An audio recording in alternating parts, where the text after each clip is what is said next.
Are we filming? Yes, we are. So welcome to another video. Let me run the tape, as it were. Run VT, as they used to say, and then I'll discuss with you why I think this setup is the best way of selling filofaxes from a retail space here in the UK. Anyway, let's have a look at this. So I'm doing some window shopping at my local store. This is John Lewis store, and you have the usual suspects here, Maldens, and we have some Heritages, Norfolks, and a few inserts. But as you know from a previous video, there tends to be space to display and examine more so than other stores, and so they have these reduced to clear sections now and again, where clearly we've got diaries. We're halfway through the year, week on 2 pages, down to £2.50 now, so they've been reduced twice. This is probably the final reduction, isn't it? Week on 2 pages, £1 down from £1.90 down from £6.25. But interestingly, and I've discussed this before, week on 2 pages A5 down to £3.60. But interestingly, as we know, there's a certain attrition rate for display items, and so I think that's what we've got here, because we've got some Maldens here. These are A5 Maldens, which were £149, then £74.50, and now £44.70. So that is a really, really good deal for someone. And they've obviously been kind of manhandled a little bit. But it's I would say it's always worth going in, because you may find something that has been handled a little bit but is very, very much reduced. I mean, that is a phenomenally good price for an A5 Malden. You know, you ladies out there, these are sort of your colours. You should grab a bargain. If you have a John Lewis in your town, maybe this is the time of year to just nip down there and have a butcher's, as they say here in the UK, and see whether they've got anything that tempts your fancy. Anyway, I'll leave it there. Okay, so what did you notice there? You've got one area in the store where you've got the binders, the planners, if you like, the filofaxes, all at full recommended retail price. Very, very similar prices to what you would get on the Filofax website itself. And then you've got another section where you've got discounted products. In this particular case, you've got discounted diaries because of the sell-by date, as it were. And then you've got these other diaries, these other planners, these other binders, and they are heavily discounted, as you saw in the video. But there's some separation, so that there's no confusion between the full price products and the reduced price products. So why are these reduced in this section so much? Well, there are two reasons, in my opinion. One is, in the same way that you get certain colours of binder on the Filofax website being reduced, sometimes heavily, it's sort of a gaudy, bright green pocket Saffiano, for instance. I can't imagine many people would want to buy that model, that size and that colour when you compare the number of people that would like to buy a personal size Malden in ochre, for instance. That's clearly a more popular design, colour and size. So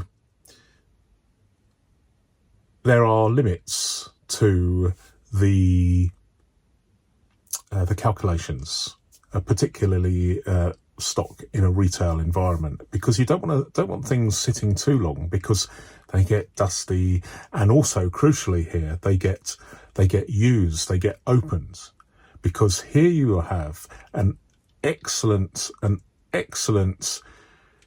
surface just above where the filofaxes are stored and displayed, so it lends itself. You are being psychologically encouraged to have a look at it and open it, fall in love with it, pick it up, take it to the counter and pay for it.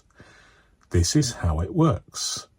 And the flip side to this is that there is a certain amount of attrition being the wear and tear of the binder, as numerous people open it, flick through the pages, get their grubby hands on it.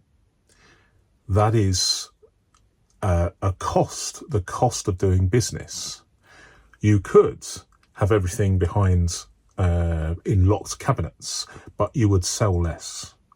People would pass by because they don't want to wait and potentially wait some more for a retail assistant to come and open the cabinet and show them or demonstrate it. It is far better, in my opinion, to let people check things out. And indeed, if you go to some very, very high-end stores, things aren't in behind locked cabinets. They are more open than you imagine, you know. And that sells because people want to be able to handle things. Notice with John Lewis, the items on the display here are not in boxes. They just have this cellophane wrapper. Why is that? Because they're removing from people, potential customers, as many barriers to reaching a purchase decision as possible. And so it's easy here to reach down, open the binder. I've got a Malden here, but I'll use a Van der Spek instead. Open it, and just you can still open it with the plastic cover, and then you can open it, have a look at it, marvel at the pockets, etc. Feel the quality of it, and crucially, this is important, certainly for me, maybe other people. You can see whether the rings are in alignment, because as we know, it's not guaranteed with filofax. There's anecdotal evidence to suggest that many people are disappointed. My personal experience, having bought 3 brand new filofaxes this year, is that 1 was perfect, 2 were not so much. And of course, flatability. Some people, they're not bothered about flatability, but I think there are people out there like me who want to use filofaxes as a working tool, and they do not want something that you have to physically use 2 hands to hold open, and then you put a pen in your mouth and write, because, you know, I'm just over exaggerating there. But the thing is, I just find it ridiculous that you have a product where it's simply this product that's designed to open, and you want it to open, and you want it to stay open like that. You don't want to have to hold it open so you can write on it. So the display here lends itself to checking those 2 vital things. 1, the rings on on the, not an example model, a display model, but the actual model for sale. You just pick one at random, open it, have a look at the rings. Are they good enough? If they're not, put it back, get another one, open it. Oh, these rings are okay. So let's pick the one with good rings rather than one with ring gaps and some alignment problems. Let someone else buy that one. I think most people would prefer to, if they have an opportunity to check the rings, they will check the rings, especially if they're experienced filofax enthusiasts. They will know that sometimes there is an element of disappointment when it comes to ring quality. I think if you have a good one, then that's great, but it's just getting hold of a good one that potentially is an issue. Although, if you buy one in this retail environment, I think it's an excellent idea to display them, because that way you're not going to get any returns, because the customer has satisfied themselves in the store that the binder is okay. It's a bit like clothing, especially women. You might buy some clothing and be disappointed because of the size, so you have to return it. It's a big problem in the industry, because the problem of clothing size is a real issue. Particularly if you're a lady, you want to buy something, you want it to fit. If it doesn't fit, well, you just put it down to experience, but send it back. But sending something back, there's a cost to that has to be added to the cost, spread over the margin of that company, and then potentially that forces industry costs to rise across the board. So it is important, if you have the advantage of being able to check the merchandise properly by having it on display without anything other than this plastic cover, it means you don't feel the guilt of having to look around furtively and start opening boxes and then have sales assistants looking and saying, what's that person doing opening the stock and checking? They shouldn't be doing that. I think the way John Lewis have got everything laid out is an excellent idea. And then inevitably you will get some binders that get more, there's a certain element of wear and tear, attrition, abuse, if you like. And I think the best strategy for that is to periodically have a look at any stock that looks a bit the worse for wear and just discount it, so that at least it's sold for the trade price that John Lewis buy it in for. I don't know what the margins are. I imagine they're quite generous, because, as we know, there's enormous margins on this sort of item that is made using cheap labour in the Far East. And you can have many of these products in a shipping container, even though shipping containers cost more these days to ship halfway around the world. The product value in a shipping container full of filofaxes is enormous, isn't it? Absolutely enormous. It's not like cane furniture, garden furniture. It is a high value shipping container. So there is plenty of margin there to give the retailer. When I was in the retail trade, in the bicycle industry, it was normal for the retailer to get the largest slice of the cake in terms of profit. So I would, just as an example, take a bicycle. I would buy brake cables and gear cables in for 8p. We are talking about 30 years ago, but 8p, and then I would sell them for, drumroll please, £1.99. So I turned 8p into £1.99. And so there is margin, and my purchase of a brake cable for 8p still gave plenty of margin for the distributor who got their cut, then the importer who got their cut, then the factory got their cut. So you can understand why there's potentially a huge margin at that last final slice of the cake, the retailer. And I think that's fair enough, because the biggest costs are the retailer. Huge stores, huge staff, heating, lighting, insurance, all these costs are enormous. And so the retailer must have a generous slice of the cake. So I don't know how I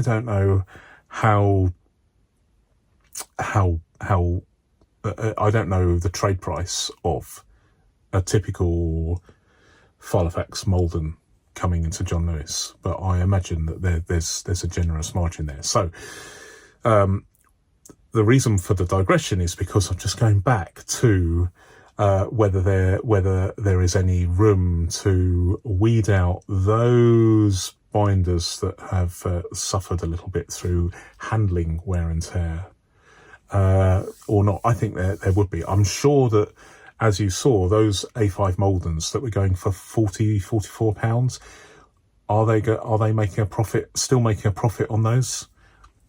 I suspect they are, but I can't be sure, obviously. But I suspect there's plenty of margin.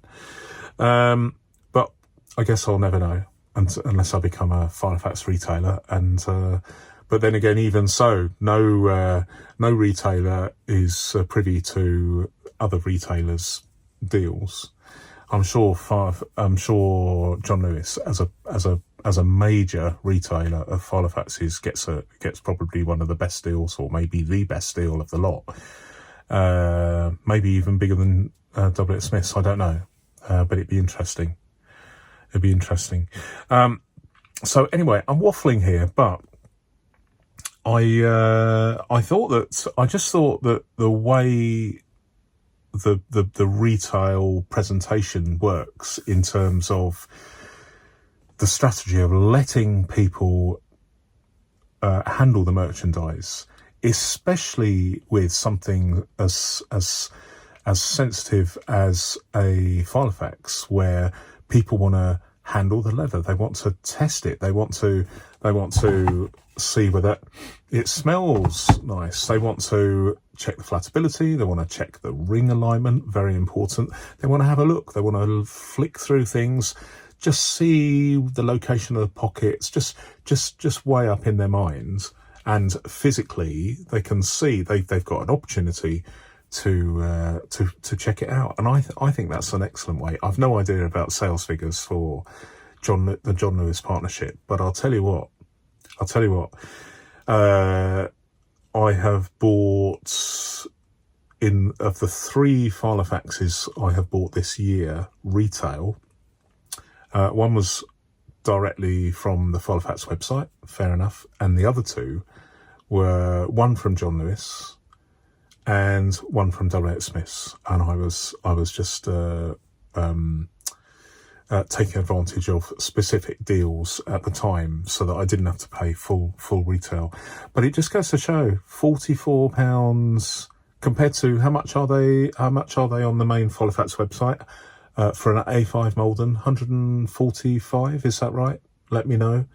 So, and here we are, where these filofaxes, and to be honest, these particular ones didn't even look like they had sort of handling wear and tear. They looked like pretty fresh. Just £44 something. So there's lots of bargains out there. I think you just have to bide your time, so long as it's not a time sensitive issue like buying a gift for someone. But I thought that was a cracking deal. I was so tempted to buy one. But then I thought, do I really need A5, an A5 Malden? And it was so tempting, because I have bought, in the last month, I've bought about 10, maybe 12 filofaxes. And you cannot, there's no such thing as an upper limit. You cannot have enough filofaxes in my book. But I did decide not to. But you ladies out there, it may be a good idea, as I've said in the video, it may be a good idea to just have a look, see what's out there, and see whether you can grab a bargain. Okay, I'll leave it there because I've spent 17 minutes chatting about a 3-minute video. But thanks very much for watching, and goodbye.